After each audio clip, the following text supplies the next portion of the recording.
번씩 아이들 부모님께 쓰는 편지도 빼놓을 수 없을 것 같은데 항상 그렇게 부모님께 편지를 써주셨어요. 그래서 학교의 상황이라든지 이런 것들 공유를 많이 해주셨는데 이렇게 시작하게 된 계기 아니면 이걸 또 쌓아놓고 보면 또 엄청난 기록이 될 것 같아요.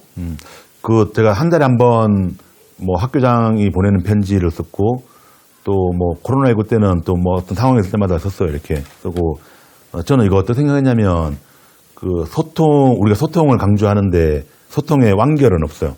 근데 내가 소통의 통로를 크게 열어도 상대방은 되게 좁게 느낄 수도 있고 혹은 내가 좁은 소통 창구였지만 상대방은 크게 느낄 수도 있고 그래서 저는 소통은 어쨌든 다양한 채널로 이루어진다고 생각을 했고 그리고 저는 사실은 조금 더 디테일하게 구체적이고 그냥 이야기를 좀 쓰고 싶은 생각이 좀 있어요. 근데 이제 어떤 학교 교장이라는 입장이 있으니까 하나의 사건을 되게 구체적으로 쓰기에는 쉽지 않더라고요. 제가 그 학교 다닐 때 담임할 때는 되게 구체적인 거 썼거든요. 네. 어떤 아이와 이런 일이 있었는데 이런 대화를 나눴고 뭐 이런 부분들은 나도 몰랐는데 나도 알게 됐고 막 이런 부분 쓰기도 하고 그랬거든요. 이렇게. 근데 어쨌든 소통의 창구는 다양해야 되고 누군가는 이 소통의 창구를 통해서 들은 정보에 대해서 안심하고 그럴 것이라 생각했죠. 이게 또 사실 투명 교장실이랑 상담 이 두 가지 키워드랑 또 연계가 되는 질문이기도 한데 사실 이 상담이라는 게 뭐 저희가 얘기한 거는 뭐 학생, 뭐 학부모를 주로 이야기했지만 사실 교사들도 네. 교사 선생님을 굉장히 많이 찾아간 걸로 알고 있습니다.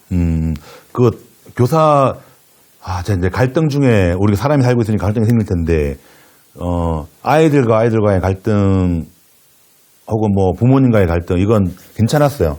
근데 선생님과 같이 좀 연루되어 있는 갈등들은 쉽지 않죠. 그죠? 또 선생님은 어쨌든 한 학급을 책임지고 있으니까 그 학급에 영향을 미치기도 하잖아요. 이렇게 쉽지 않아가지고 어려웠고 뭐 선생님들의 상담은 매우 다양했죠. 나중에 이건 기록으로 꼭 남겨야 되겠네요. 네. 그 익명성을 보장해서. 네. 제가 많이 갔어가지고. 근데 저는 사실 이렇게 교장실이 투명하게 돼 있으니까 교장 선생님께 이런저런 이야기를 하러 되게 많이 갔었던 것 같아요. 교장 선생님께 이야기를 하러. 네네. 근데 또 뭐 그때마다 뭐 좋은 일 공유하러 간 적도 있었고 뭐 제안을 드리러 간 적도 있었고 뭐 안 좋은 일 이렇게 뭐 상담하러 갈 때도 있었는데 근데 상담할 때 교장 선생님이 해주셨던 말씀 중에 이게 많은 사람이 알수록 책임을 n분의 1 할 수 있다. 그래서 이렇게 공유하는 거를 이렇게 두려워하지 말아라 이런 말씀을 저한테 해주신 적이 있으세요. 저가 너무 감명 깊어가지고 제가 한견마실에 저희 학년 선생님들께도 막 말씀드렸었거든요.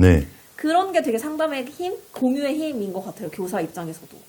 저는 너무 당연한데 그 정보를 많이 가지고 있으면 내가 어떤 힘이 있고 권력이 있는 것 같지만 그만큼 챙겨야 될 게 많은 거예요, 사실.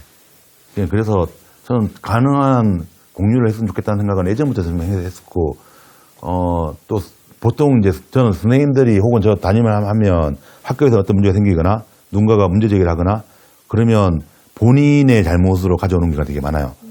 그래서 또 위축되고 저는 그러지 않았으면 좋겠다는 생각은 해서 최대한 빨리 공유를 하고 나눌 수 있는 범위 내에 최대한 많이 나누고 저는 이게 가장 큰 힘이라 생각해요. 우리 학교의 큰 힘도 사실 그거라 생각하고. 그런 교장 선생님 마인드 덕분에 뭔가 지금까지 그래도 해밀이 잘 유지가 됐던 것 같은 느낌이 조금 들었어요. 지금도 어떤 문제가 생기면 여기 교장실에서 막 회의를 하거나 교장실 아니더라도 또 다른 그룹을 만들어서 회의를 하거나 저는 그런 거 되게 우리 학교가 가진 힘이라 생각해요. 아마 이건 근데 처음에 오는 선생님들은 쉽지 않을 수도 있다. 나 안 그래도 이런 일이 생겨가지고 조금 부끄럽기도 하고 미안하기도 하고 등등한데 이거 왜 다른 다 공유해가지고 좀 더 난처하게 만들어? 라고 생각할 수도 있겠다는 생각이 좀 들죠. 그분들도 또 해밀에서 사람마다 다르겠지만 또 적응하면서 이것의 장점을 또 느끼고 이게 해밀의 힘이다라고 아마 분명히 생각하시지 않을까라는 생각이 조금 들고요.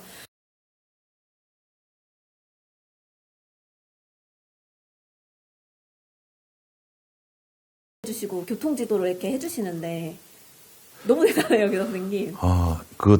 약간 바로잡을 게 필요한데 눈이 오나 비가 오나 보다 햇빛이 쨍쨍한 날이 더 힘들어요. 네. 제 얼굴이 까만 이유도 저는 거기에 핑계를 찾고 있는데, 물론 아니면 나중에 좀 확인이 될 겁니다. 그렇긴 한데 아침맞이는 중요한 의미가 있죠, 사실. 아이들의 안전을, 제가 모든 안전을 다 챙길 수는 없지만 아이들이 학교에 오는 게 가장 중요하잖아요. 중요할 때 어쨌든 그 자리에 있는 건 나름의 상징적인 의미가 있고, 그리고 거기에서 저한테 하고 싶은 말이 있을 때 이것도 소통의 하나의 창구죠. 그러니까 만약에 뭐 편지나 혹은 뭐 상담이나 이런 게 안 되면 그때 그냥 뭐 가볍게라도 얘기 나눌 수 있고, 실제로 그랬어요. 실제로 와가지고 뭐 하고 있으면 이런 일이 있었는데 이거 한번 살펴주세요. 그러면 알겠다고 이렇게 얘기를 하고, 이런 거죠. 그러니까 내가 하고 싶은 말이 있을 때 어떤 통로를 통해야 되는지를 하나라도 알고 있으면 사실 불안하지 않거든요.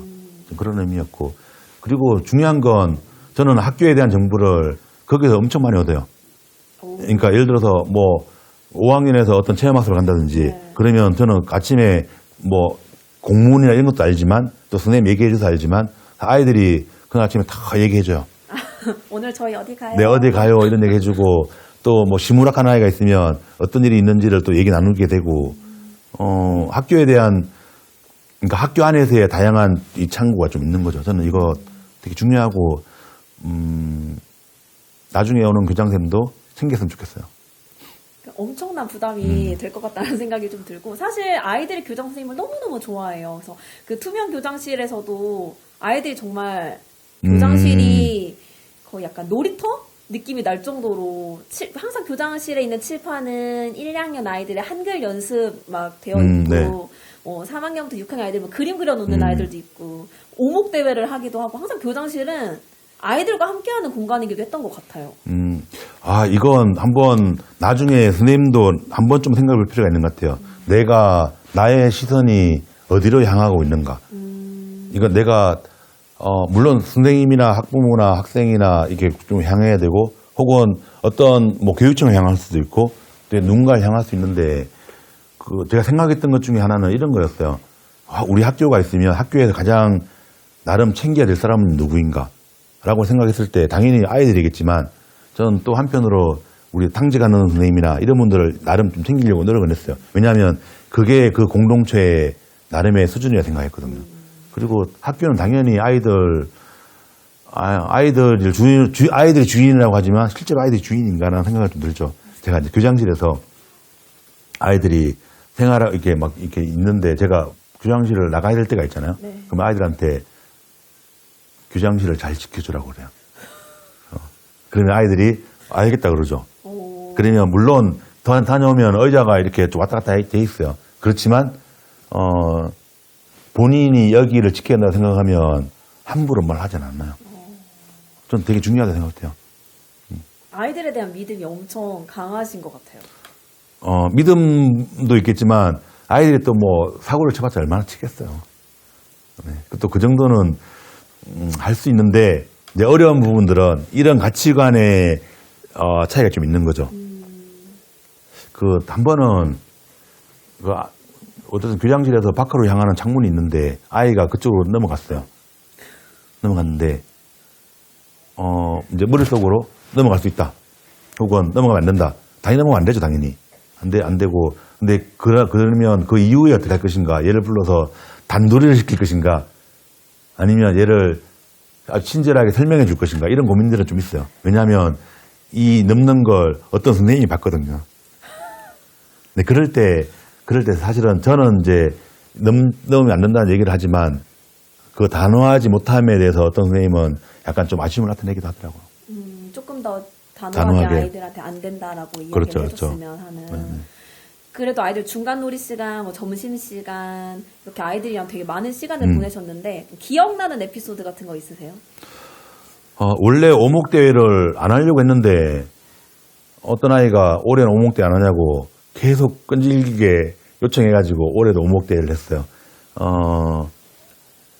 저는 나중에 이제 보면 제가 했던 행동들이 그렇게 큰 의미를 두지 않았잖아요, 이렇게. 안 하는데 어떤 아이들은 그게 막 의미를 찾더라고요, 이렇게. 그리고 생각지도 않았던 부분에서 의미를 찾고. 그러니까 아이들이 교장실에 와가지고 뭐 여기 했던 거라든지 여기 칠판에 했던 거라든지 이런 얘기를 6개월, 1년 후에 이렇게 하는 거 보고 놀라웠어요. 내가 큰 의미를 두는 일들이 아이한테도 큰 의미를 다가가지 않을 수도 있고 내가 했던 사소한 행동들이 아이들한테는 되게 큰 의미를 가질 수도 있으니 되게 조심해야겠다는 생각을 되게 많이 했죠. 아이들이 오목대를 되게 좋아하더라고요. 음. 작년 우승자가 저희 반이 네, 학생이었거든요. 네. 그 어떤 일도 사실 깊게 파고 들어가 보면 그게 세계가 있잖아요. 오목대에도 그 세계가 있어요. 좀 놀라웠고 아이들이 또 어떤 아이들은 동생 어느 날 원래 6학년이 결승에 올라갔는데 어떤 1학년 아이가 와가지고 우리 언니가 주말에 오목대에 연습했다고. 그죠. 그러니까 여기에 저는 야, 뭐 그 아이가 오목대회를 해가지고 뭐 성공해가지고 그러진 않겠죠. 그렇지만 주말에 오목대회 연습하는 건 얼마나 좋아요. 그죠. 저는 이렇게 하나의 사건이 꼬리를 물고 다시 이야기를 만들어내고 저는 그런 곳이 학교라 생각해요. 교장 선생님 보면 아이들 한 명 한 명은 되게 엄청 진심으로 대하고 그 아이를 되게 기억해 주려고 엄청 하시는 것 같은데 졸업한 아이들도 교장실 자주 놀러 오죠. 오죠. 한 번은 이런 얘기 있어요. 그러니까 아이들이 자기 이름을 모를 거라 생각했나 봐요. 그래가지고 그냥 저 한번 쳐다보고 그냥 지나가는 거예요. 그래서 제가 이름을 불러줬죠. 그때 얘가 깜짝 놀래가지고 자기 이름 아냐고 그러는 거예요. 물론 이런 애들도 있고 사실은 또 이름을 잊어먹는 애들도 있죠. 근데 잊어먹는 애들이 더 많긴 하죠. 더 많긴 한데 제가 이제 이름을 기억하는 방법이 뭐 이렇게 뭐죠 사진을 처음에 이 생각을 했어요. 사진을 다 받아가지고 이름을 다 기억할까? 이 생각도 하다가 근데 그 생각은 포기를 하고 왜냐하면 그렇게 이름을 아는 거에 대한 이게 맞나? 하는 생각이 좀 들었어요. 그래서 대부분 제가 아는 이름들은 그냥 이름만 아는 게 아니라 얘랑 어떤 사건이 있었는지 어떤 상황이 있었는지를 대부분 기억해요. 그래서 너 그때 이렇게 했잖아 이런 얘기를 할 수 있는 친구들이 많죠. 그렇게 아이들도 교장 선생님이 자기 이름을 기억해주고 교장 선생님이랑 이렇게 친근하고 가까운 거를 굉장히 기뻐하면서 아마 아이들이 즐겁게 학교를 다닐 수 있는 이유 중에 하나가 아마 교장 선생님이지 않을까라는 생각도 좀. 이건 사실 선생님의 몫도 있는 거죠. 뭐냐면 그 선생님 제일 처음에 6학년 담임했을 때 그 아이들이 그 매일 등교하고 싶어요라고 대자보 써가지고 왔잖아요. 이렇게 와가지고 저는 그 아이들이 고마워요.